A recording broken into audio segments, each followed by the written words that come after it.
જય શ્રી કૃષ્ણ મિત્રો। ઉપવાસમાં રોજે એક જ પ્રકારનું ફરાળ ખાઈને આપણે કંટાળી જતા હોઈએ છીએ, તો આજે હું તમારી સાથે એક સરસ મજાની નવી જ ફરાળી વાનગીની રેસીપી શેર કરીશ, જે લગભગ પહેલાં તમે ક્યારેય નહીં બનાવી હોય। આમાં તમારે સાબુદાણા પલાળવા કે બટેટા બાફવા કોઈ જ ઝંઝટ નથી અને 15 મિનિટમાં આ રેસીપી બનીને તૈયાર થઈ જાય છે। તો એના માટે અહીં મેં 1 વાટકી સાબુદાણા લઈ લીધા છે અને આ સાબુદાણાને આપણે ગ્રાઇન્ડ કરી લઈએ। તો જો સાબુદાણાને મેં ગ્રાઇન્ડ કરી લીધા છે, એકદમ સરસ આવો કરકરો પાવડર થઈ જશે। તો આને સાઈડમાં રાખીને અહીં મેં 3 નાની સાઇઝના બટેટા લઈ લીધા છે। આ બટેટાની આપણે છાલ ઉતારી લઈએ। તો બટેટાની છાલ ઉતારી લીધી છે। હવે આપણે આને ખમણી લઈશું। એકદમ જાડી ખમણી આવે છે એનાથી આપણે આને નથી ખમણવાનું, એનાથી જે પાતળી હોય છે નાની ખમણી તેનાથી આને ખમણી લઈશું। તો ત્રણેય બટેટાને આપણે આવી રીતના ખમણી લઈએ। તો આમાં આપણે બટેટા બાફવાની કે સાબુદાણા પલાળવાની ઝંઝટ નથી, એટલે નાસ્તો ખૂબ જ ઝડપથી બની જાય છે। તો હવે આની અંદર આપણે પાણી નાખીને 2 થી 3 વખત આને પાણીથી ધોઈ લઈશું, જેથી આની અંદરનો બધો જ સ્ટાર્ચ નીકળી જાય। અને ત્યારબાદ આમ જ પાણી રાખી મૂકીને આને આપણે સાઈડમાં રાખી દઈએ અને ત્યાં સુધી આપણે જે સાબુદાણા ગ્રાઇન્ડ કરીને રાખ્યા હતા તેને એક પ્લેટમાં કાઢી લઈશું અને મિક્સર જારની અંદર આપણે એક પેસ્ટ તૈયાર કરીશું। આ પેસ્ટના કારણે નાસ્તાનો ટેસ્ટ ખૂબ જ સરસ આવે છે। આની અંદર મેં થોડીક કોથમીરની કૂણી દાંડલીઓ લઈ લીધી છે। તમારી પાસે જો દાંડલી ન હોય તો ન લ્યો તો પણ ચાલે, પણ દાંડલીમાં ફ્લેવર ખૂબ જ સરસ હોય છે એટલે અહીં મેં લીધેલી છે। તેની સાથે 1 વાટકી જેટલી કોથમીર લઈ લઈશું, સાથે જ 2 તીખા લીલા મરચાં લઈ લઈએ। સાધારણ તીખાશ હોય તો ખાવાની મજા આવતી હોય છે, પણ છતાં તીખાશ તમને ગમતી હોય તે પ્રમાણે વધારે ઓછા મરચાં નાખી શકો છો। હવે આની અંદર 2 ઇંચ જેટલો આદુનો ટુકડો નાખી દઈશું અને સાથે જ 2 ચમચી જેટલા શિંગદાણાને મેં 10 થી 15 મિનિટ પહેલાં ગરમ પાણીમાં પલાળી દીધા હતા, જેથી સરસ બાફેલા શિંગદાણા હોય તેવો આનો ટેસ્ટ આવશે। તો શિંગદાણાને પણ આની અંદર નાખી દઈએ અને હવે આની અંદર આપણે 2 મોટી ચમચી જેટલું દહીં નાખી દઈશું। દહીં સાધારણ ખાટું હોય તેવું લેવાનું, કેમ કે સહેજ ખટાશ હશે તો ખાવાની મજા આવશે। અને હવે આપણે આને ગ્રાઇન્ડ કરી લઈએ। આમાં પાણી નાખવાની જરૂર નહીં પડે, પણ તમને એવું લાગે કે સરખું ગ્રાઇન્ડ નથી થઈ રહ્યું તો તમે થોડુંક પાણી એડ કરી શકો છો। તો જો સરસ પેસ્ટ બનીને તૈયાર થઈ ગઈ છે। હવે આપણે જે બટેટા ખમણીને રાખ્યા હતા તેની અંદરનું બધું જ પાણી મેં કાઢી લીધું છે અને હવે આપણે સાબુદાણાનો જે ભૂકો કરીને રાખ્યો હતો તે આની અંદર એડ કરી દઈએ અને સાથે જ આપણે જે ગ્રીન પેસ્ટ તૈયાર કરીને રાખી તે આની અંદર નાખી દઈએ। આ પેસ્ટ એકદમ સરસ ફ્લેવરફુલ હોય છે, આનો ટેસ્ટ ખૂબ જ સરસ આવે છે।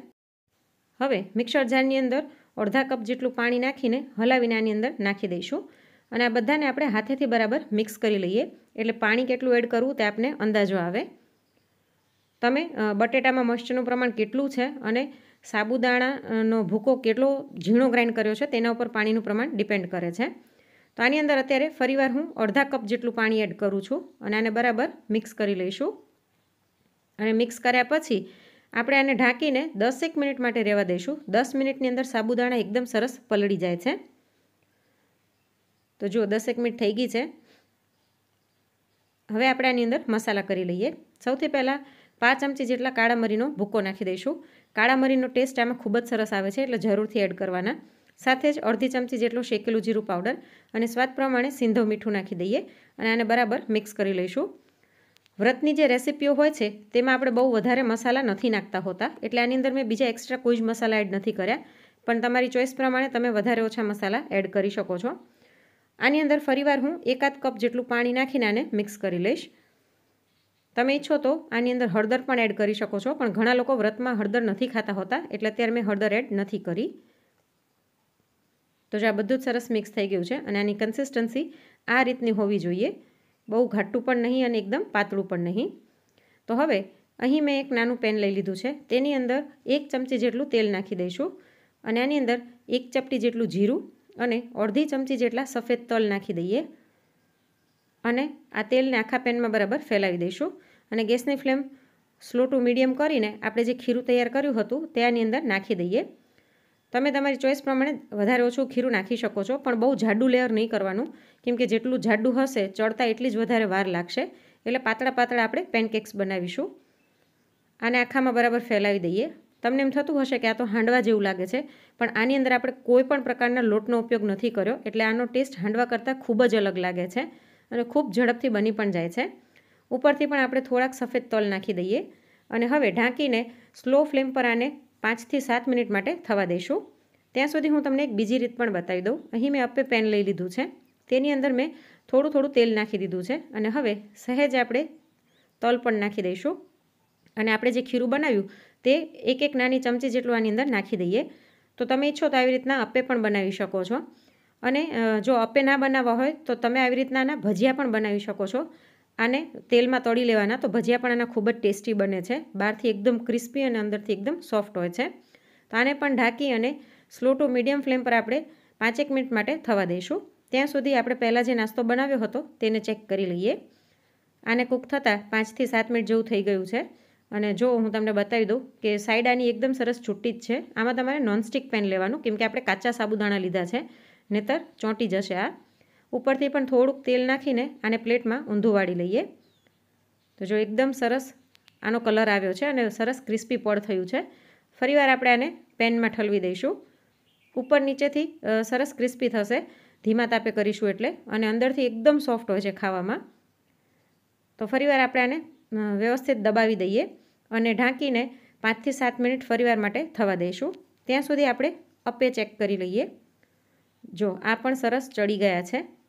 તો આને પણ આપણે પલટાવી દઈએ અને બીજી સાઈડથી પણ સહેજ ક્રિસ્પી થાય ત્યાં સુધી થવા દઈશું. આ અપ્પમ પણ ખાવામાં ખૂબ જ ટેસ્ટી લાગે છે. તો આવી રીતના તમે આ ખીરું બનાવીને સવારે આના અપ્પમ કે પેનકેક્સ બનાવો અને સાંજે આના ભજીયા બનાવી નાખો તો પણ બંને ટાઈમનું સચવાઈ જશે. તો બીજી સાઈડ પણ આને થવા દઈશું અને હવે આને ચેક કરી લઈએ.